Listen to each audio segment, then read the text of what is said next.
Alors, nous sommes ici sur la colline parlementaire où se déroulera pendant toute la journée des rencontres avec des députés, des ministres.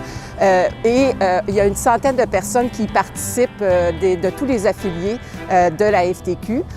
Pour le SEPB Québec, il y a une dizaine de personnes de diverses sections locales qui y participent. Bien, le but de l'exercice, c'était de les rencontrer puis de les sensibiliser à deux de nos préoccupations, c'est-à-dire un régime universel d'assurance médicaments et la réforme du régime santé-sécurité. C'est bien beau parler des gains faits dans le passé, mais il faut les continuer. Puis aussi avec les nouveaux enjeux de droit du travail, l'évolution du marché du travail, les nouvelles technologies, les syndicats, on doit être présents. Le Code du travail, les lois doivent être changées, puis il faut qu'il y ait encore des améliorations. Cette journée-là est faite pour ça. Sauf qu'il faut quand même poursuivre la bataille, les amis.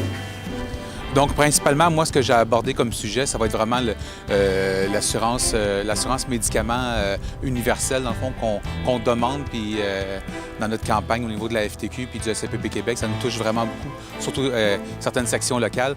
Donc, c'est vraiment à ce niveau-là que moi, j'ai pris les devants dans la discussion. Bien, j'en ai rencontré deux. Le premier, c'était le ministre Charette de l'Environnement puis des réchauffement climatique. Il était assez ouvert, en fait.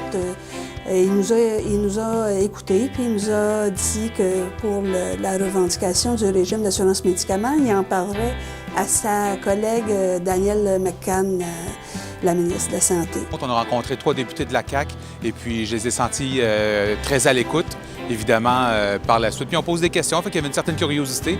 J'espère juste que leur écoute, ça va mener à quelque chose par la suite de leur côté.